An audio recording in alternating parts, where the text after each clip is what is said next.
உதயகம் FM ஸ்டேஷன்ல இனியவ இன்றைக்கு ஆரம்பிச்சிருக்கீங்க வித் அஜய் முத்து and அஜய் சௌமியா. சௌமியா வணக்கம். வணக்கம் முத்து. ஆனா உங்களுடைய வணக்கத்துல ஒரு பிழை இருக்கு. ஏன் வணக்கத்துல பிழையா? அதுல என்ன பிழை கண்டி? இல்ல, இன்னைக்கு நீங்க ஒரு ஸ்பெஷலான வணக்கம் வைக்கணும் இல்லையா? ஓ இப்படி இப்படி வைக்கணும். கரெக்டா நான் பண்றது கரெக்டா வச்சிட்டீங்க. ஓகே, எதுக்காக நாங்க இந்த மாதிரி கோணமான இந்த செஸ்ட் எல்லாம் பண்ணிட்டு இருக்கோம்னா இன்னைக்கு டான்ஸ் டே. அதனால தான் கரெக்ட்டா டான்ஸ் டே அப்படினா கிளாசிக்கல் டான்ஸ் டேவா வெஸ்டர்ன் டான்ஸ் டேவா அப்படினு சொல்லிட்டு எல்லாரும் கேட்கலாம். நம்ம கிளியரா சொல்லணும், பொதுப்படையா இன்னைக்கு டான்ஸ் டே அப்படிங்கற டேல நம்ம நிறைய விஷயங்கள் பேச போறோம் இல்லையா? கரெக்ட். எந்த விதமான டான்ஸ் ஆட கூட இருக்கலாம், வீட்ல ஆடுற குத்து டான்ஸா கூட இருக்கலாம், அதுவும் இந்த டான்ஸ் டேல அடங்கும். இன்னைக்கு ஜூலை 26 டான்ஸ் டே தவிர இன்னும் 2-3 சிறப்பு இருக்கு இந்த நாளைக்கு. அப்படியா? அது என்னதுன்னு பார்த்தோம்னா 1745வது வருஷம் இந்த நாள்ல தான் இங்கிலாந்துல கில்ட்ஃபோர்ட் அப்படின்ற ஊர்ல ஃபர்ஸ்ட் விமென்ஸ் கிரிக்கெட் மேட்ச் நடந்திருக்கு. ஆமா, அதாவது கிரிக்கெட் ரொம்ப காலத்துக்கு அப்புறம் தான் வந்துச்சு நினைச்சிட்டு இருந்தோம். ஆனா அப்பவே ரெக்கார்ட் பண்ணிருக்காங்க இந்த மாதிரி ஒரு மேட்ச் நடந்திருக்குன்னு. அதை தவிர இன்னைக்கு தான் கார்கில் விக்டரி டே. அதாவது இந்தியா பாகிஸ்தானை கார்கில் போர்ல வீழ்த்தின நாள் இன்னைக்கு தான். பரவாயில்ல, உங்களுக்கு கொஞ்சம் ஜெனரல் நாலேஜ்ல இருக்குன்னு தெரிஞ்சிச்சு முத்து. இருந்தாலும் நீங்க ஸ்கிரிப்ட் பார்த்தன படிச்சீங்க. கரெக்ட், எழுதிட்டு வரணும். இந்த மாதிரி விஷயம் எப்படி நம்ம ஞாபகம் வரும்? கம்ப்யூட்டர் பிரெயினா நம்மளது. இருந்தாலும் உங்க முயற்சிக்கு என்னோட பாராட்டுகள் முத்து. அது மட்டும் இல்லாம இன்னைக்கு டான்ஸ் டே இல்லையா? சோ மெயினா நம்ம அதை பத்தி பேசணும். நாம பேச வர இந்த ஸ்பெஷல் கெஸ்ட் வருவாங்க இல்லையா, அவங்க கிட்ட நம்ம நிறைய விஷயங்கள் கேட்டு தெரிஞ்சுக்கலாம். ஆனா இப்போ நம்ம என்ன பார்க்க போறோம் தெரியுமா? என்ன பண்ண போறோம்? அதாவது பாத்தீங்கன்னா டான்ஸ்ன்றது ஒரு நல்ல எக்ஸசைஸ் அப்படின்னு சொல்லுவாங்க தெரியுமா? நீங்க டான்ஸ் ஆடுனீங்கன்னா உங்களோட உடம்பு ரொம்ப ஃபிட்டா ரொம்ப ஹெல்த்தியா வச்சுக்கலாம். இது மட்டும் இல்லாம நிறைய ஹார்ட் டிசீஸ்ல நம்ம தப்பிக்கலாம் கூட நான் கேள்விப்பட்டிருக்கேன். கரெக்ட். அதாவது டான்ஸ் எக்ஸசைஸும் கலந்து இந்த ஜும்பா அதுக்கப்புறம் ஏரோபிக்ஸ் இந்த மாதிரி நிறைய இதுவும் உருவாயிருக்கு. கரெக்ட். ஆனா எனக்கு தான் டான்ஸ் ஆட தெரியாது, நான் என்ன பண்றது அப்படின்னு கேக்குறவங்களுக்காக தான் இப்போ ஒரு ஸ்பெஷல் யோகா வருது. ஓகே, உடலும் உள்ளமும் பகுதியில யோகா இதோ.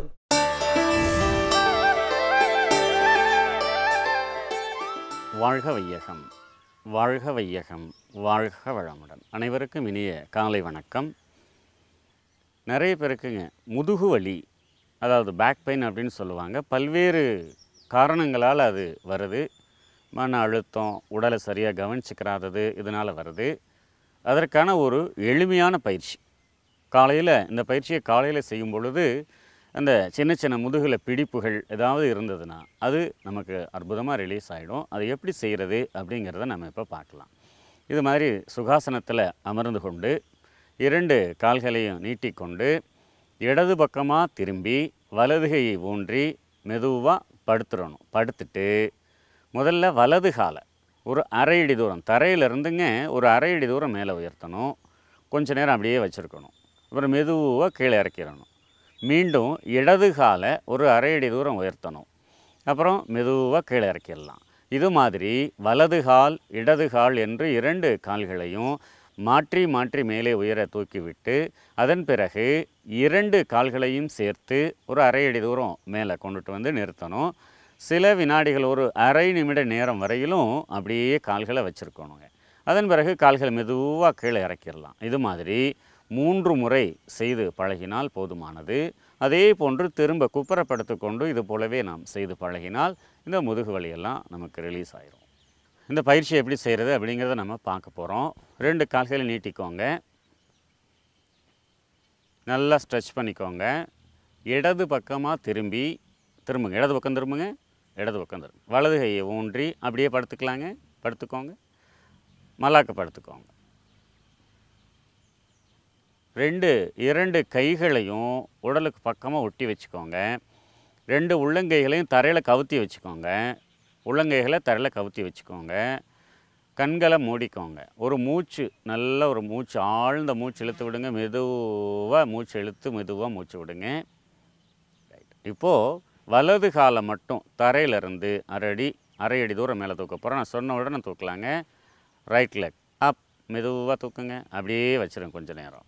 1 2 3 4 5 6 7 8 9 10. மெதுவாக கீழே இறக்குங்க.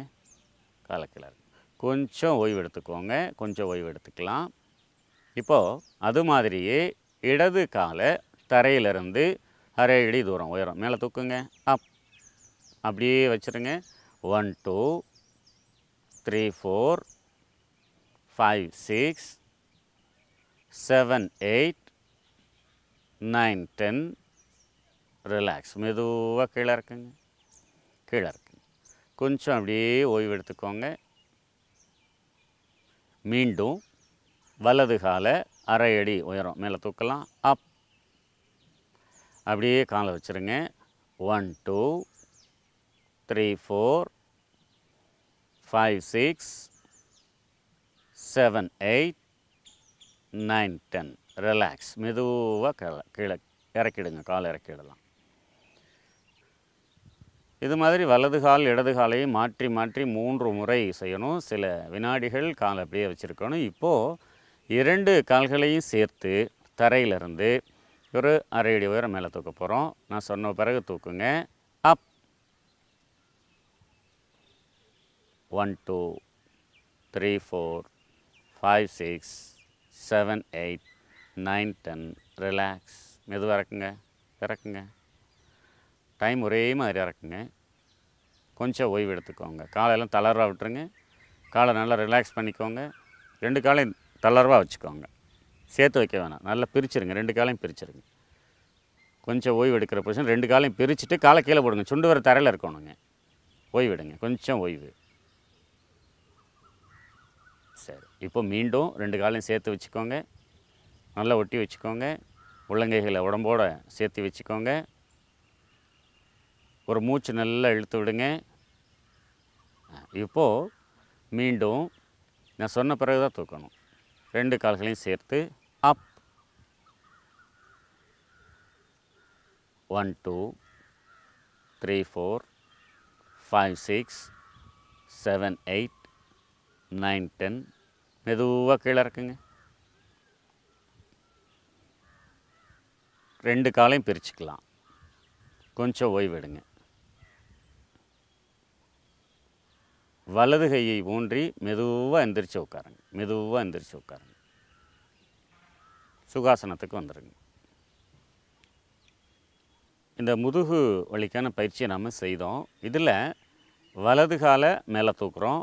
கொஞ்சம் நேரம் வச்சுருக்குறோம். கீழே இறக்கிடுறோம். அப்புறம் இடது காலையும் அதே மாதிரி ஒரு அரை அடி தூரம் மேலே தூக்குறோம். கீழே இறக்கிடுறோம். இது மாதிரி வலது இடதுன்னு சொல்லி 3 முறை செய்த பிறகு 2 கால்களையும் சேர்த்து வைத்து 2 கால்களையும் மேலே உயர்த்தி கொஞ்சம் நேரம் வச்சுருக்கணும். அப்புறம் மெதுவாக கீழே இறக்கிடலாங்க. இது மாதிரி 3 தடவை இந்த பயிற்சியை செய்து பழகணும். நல்ல ஆசனம்ல. ரொம்ப நல்ல ஆசனம். ஆனா முத்து, நம்ம வந்து ஹெல்த்தியா இருக்கணும்னா நம்ம யோகாசனம்லாம் செய்யணும் அப்படிங்கறத தாண்டி நம்மளுக்கு ஏதாவது பிரச்சனை வந்ததுன்னா அப்போ வந்து என்ன பண்ணணும்? கண்டிப்பா மருத்துவத்தை தானே நம்ம நாடணும். ஆமா. அதுக்காக நம்ம வந்து பாத்தீங்கன்னா இங்கிலீஷ் மெடிசன் அப்படிங்கறத வந்து விட்டுட்டு சித்த மருத்துவத்துல நீங்க வந்து நிறைய விஷயங்கள் இருக்கு, அதை வந்து தெரிஞ்சுக்கோங்க அப்படின்னு சொல்றதுக்காக சித்த வைத்தியர் அருண் வந்திருக்காரு. அப்படியா? ஆமா.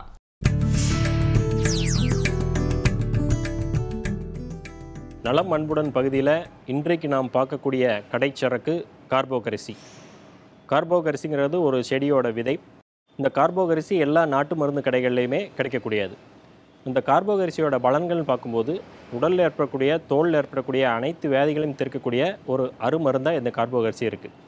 குறிப்பிட்டு சொல்லணும்னா உடலில் சிலருக்கு தோலில் ஆங்காங்கே வெள்ளை புள்ளிகள் இருக்கும். அந்த வெள்ளை புள்ளிகள் சிறுசாக தோண்டி உடல் முழுவதுமே பரவி உடலே வெளுப்பாகக்கூடிய ஒரு தோற்றத்தை ஏற்படுத்தக்கூடிய வியாதி வெண்புள்ளி நோயின்னு சொல்லுவோம். லியூகோடர்மான்னு ஆங்கிலத்தில் சொல்லுவாங்க, அல்பினிசம்னு சொல்லுவாங்க, விட்டிலிகோன்னு சொல்லுவாங்க. இந்த நோயை முற்றிலுமாக குணப்படுத்தக்கூடிய ஆற்றல் இந்த கார்போகரிசிக்கு இருக்குது. அது எந்த ஒரு விளைவையும், அதாவது எந்த ஒரு எரிச்சலையோ இல்லை அரிப்பையோ ஏற்படுத்தக்கூடிய வியாதி அல்ல. ஆனால் உடல் முழுவதும் வெளுத்து போய் ஒரு விகாரமான தோற்றத்தை ஏற்படுத்தக்கூடிய ஒரு வியாதியாகும். சாதாரணமாக ஒரு கையிலையோ காலிலையோ சிறுசாக ஒரு நாணய வடிவில் ஆரம்பிக்கும். அதுவே பரவி உடல் முழுக்க வெளுத்து போயிருக்கக்கூடிய நிறத்தை, தோலினுடைய நிறத்தையே மாற்றி முழுக்கையாக வெண்மையாக ஆக்கக்கூடிய நிறத்தை ஏற்படுத்தக்கூடிய ஒரு வியாதியாகும். அதிலிருந்து விடுபடணும்னா இந்த கார்போகரிசியை வந்து பயன்படுத்தலாம். இந்த கார்போகரிசி எல்லா நாட்டு மருந்து கடைகளையும் கிடைக்கக்கூடிய சாதாரணமான ஒரு பொருள் தான்.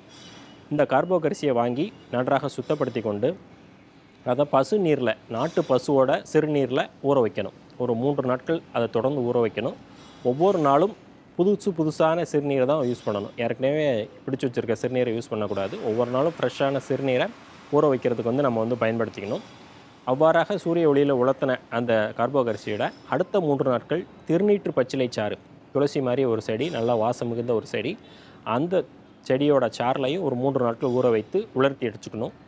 அதை நன்றாக பவுடர் பண்ணிக்கணும். நல்லா அதை வந்து பொடித்து 1லேருந்து 2 கிராம் அளவு தினமும் காலை மாலை 2 வேளை எடுத்துக்கணும். எடுத்துகிட்டு இருக்கும்போது தொடர்ந்து பயன்படுத்தும் போது, இப்போ உதாரணமாக கையில் மட்டும்தான் இருக்குது, ஒரே ஒரு இடத்துல தான் இருக்குது அப்படின்னா ஒரு 15 நாட்களே குணமாகிறதுக்கு வந்து வாய்ப்பு இருக்குது. உடல் முழுவதும் பாதிக்கப்பட்டிருக்கு அப்படின்னா அந்த நோய் முற்றிலும் குணமாகிற வரைக்கும் அந்த கார்போகரிசி பொடியை வந்து நம்ம வந்து பயன்படுத்திக்கலாம், தொடர்ந்து எடுத்துக்கலாம். இதே மாதிரி இந்த வெண்புள்ளி மட்டுமல்ல, கரப்பான் நோய் எக்ஸிமான்னு சொல்லுவாங்க, செதில் உதிர்ப்பதை சோரியாசிஸ்ன்னு சொல்லுவாங்க, இன்னும் தேமல், சிலருக்கு உடலில் அங்கங்கே தேமல் இருக்கும், பூஞ்சை நோய்கள், பூஞ்சை தொற்று, உடலில் அங்கங்கே அரிப்பு, அதாவது தொடை எடுக்குகளில் அரிப்பு இருக்கும், உடம்புல அங்கங்கே இந்த பூஞ்சை பாதிப்பு இருக்கக்கூடிய இடத்துல அரிப்பு இருக்கும். இதையெல்லாமே குணப்படுத்தக்கூடிய, அதாவது நான் முதல்ல குறிப்பிட்ட மாதிரி தோலில் ஏற்படக்கூடிய அனைத்து நோய்களையும் குணமாக்கக்கூடிய ஆற்றல் இந்த கார்போகரிசிக்கு உண்டு. இது ஒரு எளிதான ப்ரிப்பரேஷன் தான். கடையில் வாங்கி நம்ம ஊற வச்சு அதை பவுடர் பண்ணி எடுத்துக்கிற போகிறோம். அதை ஒரு 1லேருந்து 2 கிராம் அளவுக்கு தொடர்ந்து சாப்பிட போகிறோம். சாப்பிடும்போது உடலில் ஏற்படக்கூடிய, தோலில் ஏற்படக்கூடிய அனைத்து நோய்களையுமே அது வந்து குணப்படுத்தக்கூடியது. இந்த கார்போகரிசிக்கு வந்து லேசான சூட்டை தரக்கூடிய, உடலில் சூட்டை ஏற்படுத்தக்கூடிய ஒரு தன்மை உண்டு. அதனால் இந்த மருந்து எடுக்கும்போது கொஞ்சம் பசுமாலும் சேர்த்து பயன்படுத்தலாம். பசுமாலை சேர்த்து பயன்படுத்தும் போது அந்த வெப்ப விளைவுமே இருக்காது. இன்னும் இந்த கார்போகரிசியை வெளிப்புறமாகவும் நம்ம வந்து பயன்படுத்த முடியும். வெளிப்புறமாகனு சொல்லும்போது இது பசுமாலோடு சேர்த்து அரைச்சி உடலில் பூசி குளிக்கலாம். நான் சொன்ன அந்த தோல் நோய்கள் உள்ளவர்கள் எல்லாருமே, அதாவது கரப்பான் நோயாக இருந்தாலும் சரி, சோரியாசிஸாக இருந்தாலும் சரி, பூஞ்சை தொற்றாக இருந்தாலும் சரி, இல்லை தேமலாக இருந்தாலும் சரி, இந்த கார்போகரிசியை பசுமாலோடு சேர்த்து அரைச்சி பூசி குளிக்கும்போது அந்த வியாதி முற்றிலுமாக குணமாகும். வெளிப்புறமாகவும் இந்த கார்போகரிசியை இந்த மாதிரியே பயன்படுத்தலாம். இன்னும் சிறப்பாக சொல்லப்போனால் அந்த வெண்புள்ளி நோய்க்கு எலுமிச்சை சாறிலையோ இல்லை புளிச்ச தயிரிலையோ கலந்து வெளிப்புறமாகவும் பயன்படுத்த முடியும். இந்த கார்போகரிசி பொடியை தயிர், நல்லா புளிச்ச தயிரெலாம் நல்லா மிக்ஸ் பண்ணி அந்த வெண்படைன்னு சொல்லக்கூடிய எந்தெந்த இடத்துல வெளுப்பாக இருக்கோ அதில் அப்ளை பண்ணிவிட்டு சாயங்காலம் வெயிலில் காட்டணும். ஒரு 4 மணி வெயிலில் காட்டும்போது அந்த வெயிலில் இருக்கக்கூடிய ஆற்றலும் இந்த மருந்து ஆற்றலும் சேர்ந்து அந்த நோயை விரைவாக குணப்படுத்துறதுக்கு வந்து உதவி செய்யும். பொதுவாக சாயங்கால வெயிலில் காட்டும்போது அதில் இருக்கக்கூடிய விட்டமின் டியும் இந்த நோய் குணமாகிறதுக்கு, அந்த வெண்புள்ளி நோய் குணமாகிறதுக்கு வந்து உதவி செய்யும். இந்த கார்போகரிசியில் உள்ள அந்த மருந்து சத்தும் அந்த வெண்புள்ளி நோயிலேருந்து விரைவாக குணமாகிறதுக்கு வந்து வாய்ப்பு இருக்கும். இன்றைக்கு நவீன ஆய்வுகளை வந்து கார்போகரிசியில் வந்து நிறைய சக்தி இருக்கிறதா வந்து நிரூபணம் செஞ்சுருக்கு. குறிப்பாக சொல்லப்போனால் கேன்சருக்கு எதிரான ஆற்றல் இந்த கார்போகரிசியில் இருக்குது. நம்ம வந்து குறிப்பாக ஆங்கில நவீன ஆய்வுகள் வந்து உறுதிப்படுத்தியிருக்கு. கேன்சர்னு சொல்லும்போது ஆஸ்டியோசார்கோமான்னு சொல்லுவாங்க, எலும்பில் ஏற்படக்கூடிய புற்றுநோயை குணப்படுத்தக்கூடிய ஆற்றலும் இந்த கார்போகரிசிக்கு இருக்குது. லங்கில் ஏற்படக்கூடிய கார்சினோமா, புற்றுநோய், நுரையீரல் புற்றுநோயை குணப்படுத்தக்கூடிய ஆற்றலும் இந்த கார்போகரிசி இருக்குதுன்னு கண்டுபிடிச்சிருக்காங்க. அதில் ஒரு எளிமையான ஒரு பொருள் தான், மிக மலிவான ஒரு பொருள் தான். நாட்டு மருந்து கடைகள் எல்லா இடத்துலையுமே கிடைக்கும். அதை வாங்கி பயன்படுத்தி தோல் நோய்கள் மட்டுமல்லாமல் புற்றுநோயிலிருந்து முற்றிலுமாக இந்த கார்போகரிசியை பயன்படுத்தி நலம் பெறலாம். ஒரு நல்ல யோகாசனம், அதுக்கப்புறம் ஒரு நல்ல சித்த மருத்துவம், இதை பத்திலாம் தெரிஞ்சுக்கிட்டோம் இல்லையா? சோ இந்த விஷயங்கள்லாம் நம்ம ஸ்டோர் பண்ணிக்கிறதுக்கு நமக்கு கண்டிப்பா ஒரு பிரேக் வேணும் முத்து. பிரேக்ல போய் ஸ்டோர் பண்ணிக்க போறேன். ஸ்டோர் பண்ணிக்க போறியா? ஸ்டோர் பண்ணிருக்க டிஃபன் பாக்ஸ்ல டிஃபன் எடுத்து சாப்பிட போறியா? இப்படி இல்ல, நீங்க பட்டவத்தமா வந்து போட்டு உடைக்க கூடாது. நம்ம என்ன செய்யறோம் அப்படிங்கறது மத்தவங்களுக்கு தெரிய கூடாது இல்லையா? அதனால ஒரு சின்ன பிரேக்க இன்ஸ்டன்ட்டா விட்டலாம். புதிய எஃப்எம் ஸ்டேஷன்ல இது இனியவை இன்று.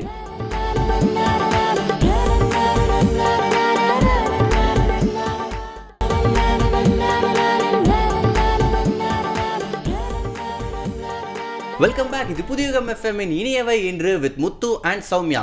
சௌமியா, அடுத்தது நம்ம வந்து ரொம்ப ஆக்கப்பூர்வமான, அறிவுபூர்வமான ஒரு விஷயத்தை பத்தி பார்க்க போறோம். ஓகே, நூலகம் பகுதியில ஒரு புத்தகத்தை பத்தி பார்க்க போறோம். எக்ஸாக்ட்லி. அதுக்கு முன்னாடி ஒரு சம விஷயம் சொல்லணும். பிரான்ஸ்ல வந்து ஒரு ரொம்ப ஃபேமஸான ரைட்டர் ஒருத்தர் இருக்காரு, டேனியல் பெனாக். அவர் பேரு நம்மால யார்? அவரு உங்க பக்கத்து வீட்டுக்காரரா? எல்லாம் நமக்கு தெரிஞ்சாங்க தான். சொல்லுங்க. அவர் எழுதின ஒரு 2 புக் பேர் சொல்லுங்க.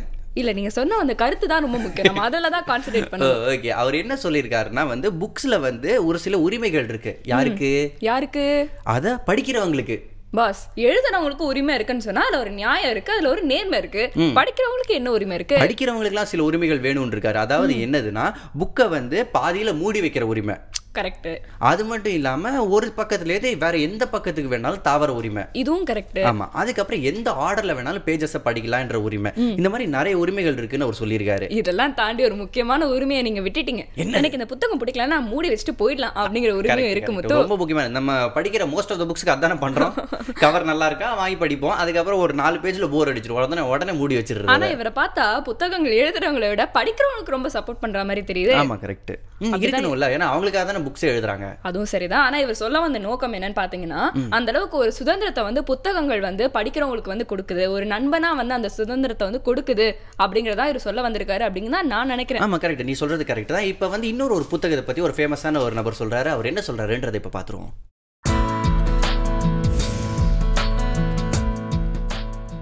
சென்ற நூற்றாண்டின் மிகச்சிறந்த எழுத்தாளர்களில் ஒருத்தரான வாரா அவர்கள், அவருடைய ஒரு முக்கியமான நூல் இந்த கலை என்பது என்ன. இந்த கட்டுரைகளில் அவர் பெரும்பாலும் கலை சம்பந்தப்பட்ட செய்திகளை பற்றி எழுதியிருக்காரு.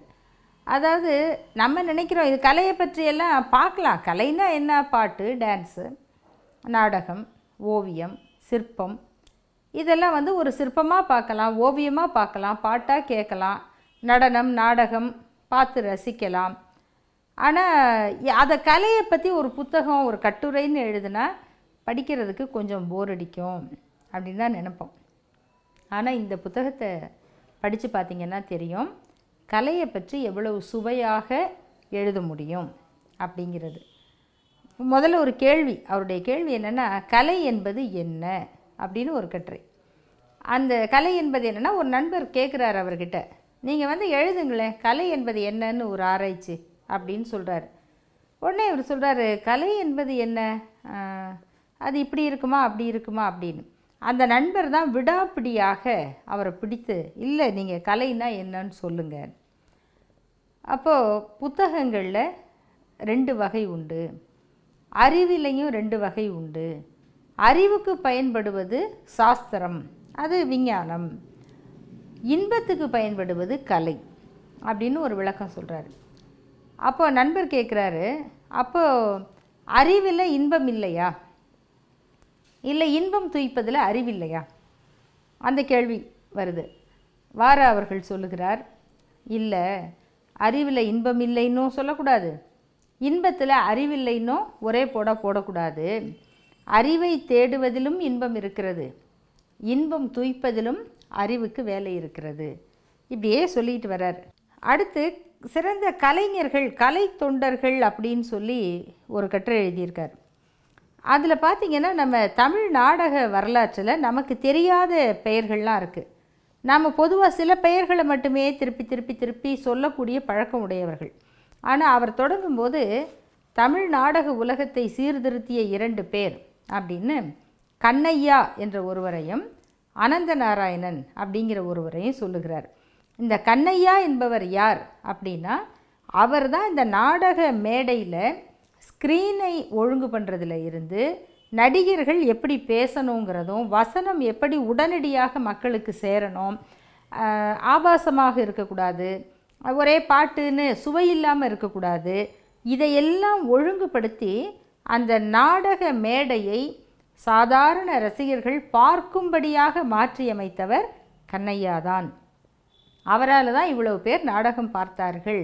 அதெல்லாம் சொல்லி அவருக்கு பிறகு அனந்த நாராயணன், அப்புறம் விஸ்வநாத தாஸ். விஸ்வநாத தாஸ்ங்கிற நாடக கலைஞரை பற்றி கொஞ்சம் கேள்விப்பட்டிருப்போம்.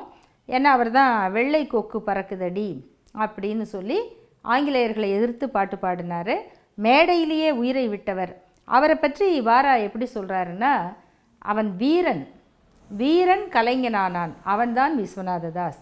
அவருடைய மரணம் அவர் விரும்பியபடி அந்த மேடையிலே நிகழ்ந்தது, அது அவருக்கு பிடித்தமான ஒன்று என்றே கொள்ளலாம் அப்படின்னு சொல்கிறார். அவரை போல் நவாப் ராஜமாணிக்கம், இப்படி ஒவ்வொருத்தராக சொல்லிக்கிட்டு வந்து மிகப்பெரிய இசை மேதையான கிட்டப்பா அவர்களை பற்றி சொல்லுகிறார். கிட்டப்பாவுடைய பாட்டு அவருக்கு எத்தனை கெட்ட, அவர் பாடுனா எவ்வளோ தூரம் கேட்கும், அவருடைய சுத்த சொர வரிசைகள் இப்படியெல்லாம் தான் நம்ம கேட்குறோம். ஆனால் வாரா அவர்கள் எப்படி சொல்கிறாருன்னா, இந்த கிட்டத்தட்ட தமிழை பண்டிதர்களிடம் இருந்து காப்பாற்றிய பாரதியாரை போல இந்த நாடகத்தை இந்த பண்டிதர்களிடம் இருந்து காப்பாற்றி பாமர மக்கள் ரசிக்கும்படியாக மாற்றியவர் கிட்டப்பா அப்படின்னு சொல்கிறார். இதெல்லாம் இந்த நூலில் இருக்கக்கூடிய சிறந்த பகுதிகளில் ஒரு சில எடுத்துக்காட்டு தான். இதை இன்னும் படிக்கும் பொழுது தான் கற்றல் இன்பம், வாசித்தல் இன்பம், படித்தல் இன்பம் அப்படிங்கிறதுக்கான முழு பொருள் நமக்கு விளங்கும். கலை என்பது என்ன, இது வந்து ஆரூத் புக்ஸ் அப்படிங்கிறவங்க வெளியிட்ட ஒரு நூல். முத்து, ஒரு முக்கியமான விஷயம் புத்தகங்கள் பத்தி என்னன்னு தெரியுமா? சொல்லு. ஓகே, அதாவது பொதுவா பாத்தீங்கன்னா நிறைய பேருக்கு வந்து புத்தகங்கள் படிக்கிற பழக்கம் வந்து கம்மியா தான் இருக்கும். இல்லப்பா எனக்கு புத்தகம் படிக்கிற அளவுக்குலாம் வந்து ஒரு பெரிய பொறுமை கிடையாது அப்படின்னு. ஆனா யாராவது அந்த புத்தகத்தை வந்து படிச்சுட்டு அதை வந்து சொன்னா காதால கேட்டு வாங்கிப்பாங்களாம். அந்த மாதிரி வந்து கேட்டு வாங்கிக்கிறாங்க இல்லையா, அப்ப அவங்க வந்து அந்த எழுத்தாளரோட நாலேஜ் மட்டும் இல்லாம யார்கிட்ட அவங்க கேட்டுக்கிறாங்களோ அவங்களோட நாலேஜையும் சேர்த்து வாங்கிக்கிறாங்களாம். ஓ அப்படி புல்லரிக்கி சுமி, இதெல்லாம் உனக்கு எப்படி தெரியுது? இதெல்லாம் ஸ்கிரிப்ட்ல இல்லாதது நானும் ரிசர்ச் பண்ணி கண்டுபிடிச்சது. ஓ குட் ரிசர்ச். இப்போ இன்னும் கொஞ்சம் ரிசர்ச் பண்ணிட்டு வந்து ஏன்னா ஒரு பிரேக் எடுக்க போறோம். கண்டிப்பா புதிய எஃப்எம் ஸ்டேஷன்ல இது இனியவை இன்று.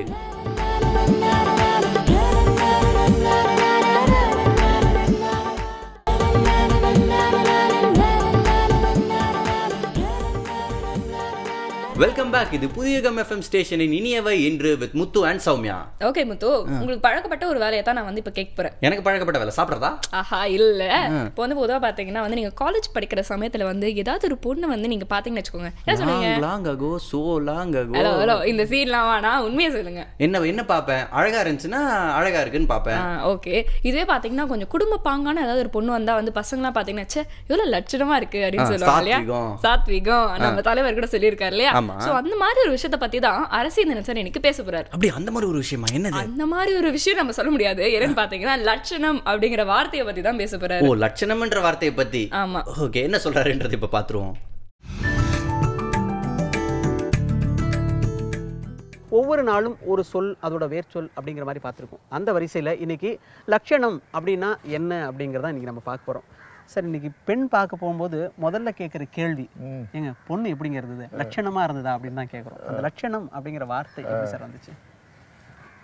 அந்த லட்சணம்ங்கிறது தமிழ் சொல் இல்லை, தமிழ் சொல்லே கிடையாது. ஆனால் அது பிறக்கிறதுக்கு தமிழ் தான் மூலம் காரணம். அதாவது நம்முடைய அரிசியை எடுத்து மாவாக்கி வேறு பலகாரம் செஞ்சிருவாங்க யாராவது பார்க்குறோம் இல்லையா? ஆனால் வந்து வேற நம்ம ஊருடைய பஞ்சை எடுத்து தான் வெளிநாடுகள்லேயே ஆடை செய்து நமக்கே கொண்டு வந்து விற்கிறாங்க. அதுபோல் இந்த லட்சணங்கிறது ஒரு தமிழ்ல இருந்து வந்தது. லட்சணம்னா அழகுன்னு பொருள். அழகு லட்சணமாக இருக்கு, அழகாக இருக்கு. லட்சணமாக இருக்கிறவ தான் லக்ஷ்மி. ஓ, லட்சுமி. அது பொண்ணு லட்சுமி மாதிரி இருக்குப்பா, மகாலட்சுமி மாதிரி இருக்குன்னா அழகுன்னு பொருள். அந்த லட்சணங்கிற சொல் எவ்வாறு பிறந்தது என்றால், லட்சணா மார்க்கிங் பியூட்டின்னு அர்த்தம், குறிப்பிடத்தகுந்த அழகு, சொல்லும்படியான அழகு. அந்த பொண்ணோட மூக்கு யாரும் மறக்க முடியாது. அப்படி ஒரு அந்த பொண்ணோட கண்ணு அப்படி ஒரு அழகு அப்படின்னு சொல்ல மாதிரி குறிப்பிட்டு சொல்ல தகுந்த அழகு இருக்கணும். அந்த பொண்ணு நெற்றி இருக்க, அந்த கண்ணு, அந்த புருவம், அதுதான் மார்க்கிங் பியூட்டி. குறிப்பிட்டு சொல்லும்படியான அழகு, லட்சணம், மார்க் பண்றது. அந்த காலத்துல இந்த மார்க் பண்றது, அடையாளப்படுத்துறதுக்கு முத்திரை இடுவதற்கு அரக்கினை பயன்படுத்தினார்கள். அரக்கு, இந்த அரக்குங்கிறது சிலப்பதிகாரத்துல பட்டினப்பாலையிலெல்லாம் வெளிநாட்டுக்கு போகக்கூடிய பொருள்கள் வந்து அங்க கொண்டு வந்து குவிச்சு வச்சிருக்கிறாங்க. அந்த அரக்கை உருக்கி அது மேல புலியினுடைய சின்னத்தை முத்திரையா குத்துறாங்க. அந்த முத்திரை என்பது சோழ நாட்டிலிருந்து வருகிற பொருள் என்பதற்கான அடையாளம். இன்னைக்கும் நாம அஞ்சலகத்துல ஒரு முத்திரை அரக்கு முத்திரைன்னு தான் சொல்றோம். பள்ளிகள்ல கூட முக்கியமான அறைகள்லாம் அரக்கு முத்திரைன்னு சொல்றோம் இல்லைங்களா? அந்த அரக்குங்கிறது முத்திரை இடுவதற்கு பயன்படுவது, அடையாளத்துக்காக பயன்படுத்துவது. ஒரு கல்லூரி முத்திரையை போடுறோம், ஒரு நிறுவனத்தினுடைய பேரை தான் அதில் எழுதுறோம். அந்த அரக்குங்கிற சொல் அலக்கு என்றாகி லக் என்றாகி லட்சணா என்றானது. இப்படிதான் வந்திருக்குது. ஆமா, அரத்தம் என்பது அலக், அரக்கு அலக்கு என்றாகிறது.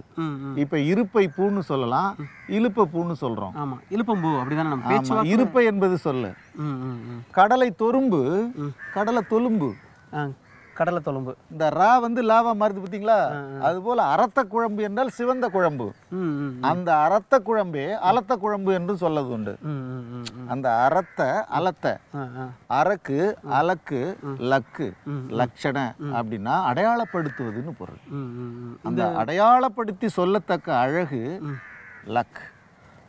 இந்த முத்திரை மூலமா சொல்ல வந்தீங்க இல்லைங்க? இந்த முத்திரைன்னு சொல்லும்போது லட்சணம் அப்படிங்கிறது ஏதோ அதை தொடர்பு படுத்த சொன்னீங்களே, அது எப்படிங்க? அந்த இப்போ முத்திரை என்பது எதற்காக இடகிறது, இது யார் அனுப்புனது? ஒவ்வொருத்தருக்கும் ஒரு அடையாளம் இருக்கிறது.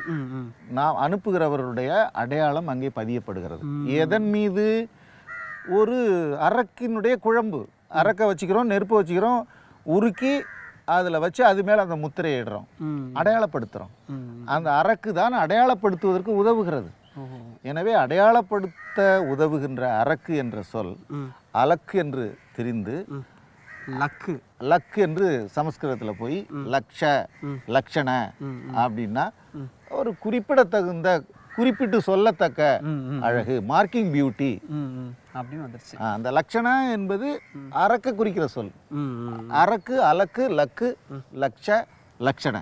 இவ்வளோ ஒரு அடுத்தடுத்த பரிணாமத்தில் இதுதான் லட்சணம். அந்த இடத்துக்கு வந்திருக்கு. ஆமாம். இப்போ நீங்கள் சொல்லும்படி முத்திரை ஒன்று போடும்போது இது எந்த இடத்துலேருந்து வந்தது, இது யாருக்கான பொருள் அப்படிங்கிறது வந்து குறிப்பிட்டு அடையாளப்படுத்துது, யார் அனுப்புனாங்க அப்படின்னு அடையாளப்படுத்துது. அந்த மாதிரி அடையாளம் தான் அடுத்தடுத்த வார்த்தைகளாக மாறி லட்சு வந்து அந்த லட்சணம்னு வந்து குறிப்பிட்டு சொல்லும்படியான ஒரு அழகு. அடிப்படை வந்து அரக்கு.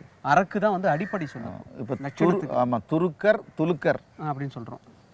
துரும்பு தொரும்பு தொலும்பு, இருப்பைப்பு இழுப்பைப்பு அப்படின்னு சொல்கிறோம். அதுபோல் அந்த ரகரம் லகரமாக மாறும். தமிழில் அரத்த குழம்புன்னு சொல்லுவோம், அலத்த குழம்பு என்று சொல்லுவோம். அந்த அரக்கு அலக்கு லக்கு அதை முதல் உயிரிழப்பு என்று மொழி நூலில் சொல்லுவாங்க, லாஸ் ஆஃப் இனிஷியல் வவல். இந்த அரத்தங்கிற தமிழ் தான் ரத்தம் என்று ஆனது, அரசன்கிறது தான் ராஜன் என்று ஆனது. முதல் உயிர் இழக்கும் தமிழ்லையும் இழக்கும், தமிழ்லேருந்து சொல்லும் பொழுதும். அதுபோல தான் அரக்கு அலக்காகி அலக்கு லக்காகி லக்ஷ லக்ஷண அப்படின்னு வந்துருச்சு. அப்போ வந்து இன்னைக்கு வந்து லட்சணம் அப்படின்ற அந்த வார்த்தையை நம்ம பார்த்தோம்னா கூட அரக்கில் இருந்து வந்தது தான் அந்த லக்கு, அதுதான் லட்சணம்னு மாறி இன்னைக்கு லட்சணமா இருக்கா அப்படின்ற அழகு கொடுத்துருக்கு. இன்னைக்கு ஒரு அழகான ஒரு வார்த்தையை தெரிஞ்சுக்கிட்டோம் அப்படிங்கிற திருப்தியோட மீண்டும் சந்திப்போம். நன்றி, ரொம்ப மகிழ்ச்சி. ஹரசேந்திரன் சார் லட்சணம்ன்ற வார்த்தையை பத்தி நிறைய சொன்னாரு. ஆனா எனக்கு ரொம்ப தேவையான ஒரு விஷயம் லட்சம், அதை பத்தி சொல்லாம விட்டார். அதை பத்தி ஏற்கனவே பேசியிருக்காரு. இது மட்டும் இல்லாம இந்த மாதிரி நிறைய விஷயங்களை பத்தி நம்மளுக்கு தொடர்ந்து வந்து அறிவு ஊற்று மாதிரி நம்மளுக்கு சொல்லிக்கிட்டே இருப்பாருன்னு சொல்லலாம். Okay okay, very nice very nice. இப்போ நம்ம அடுத்ததா என்ன பண்ண போறோம் நம்ம நிகழ்ச்சி? ஒரு சின்ன பிரேக் விட போறோம். புதிய FM ஸ்டேஷன்ல இது இனியவை இன்று.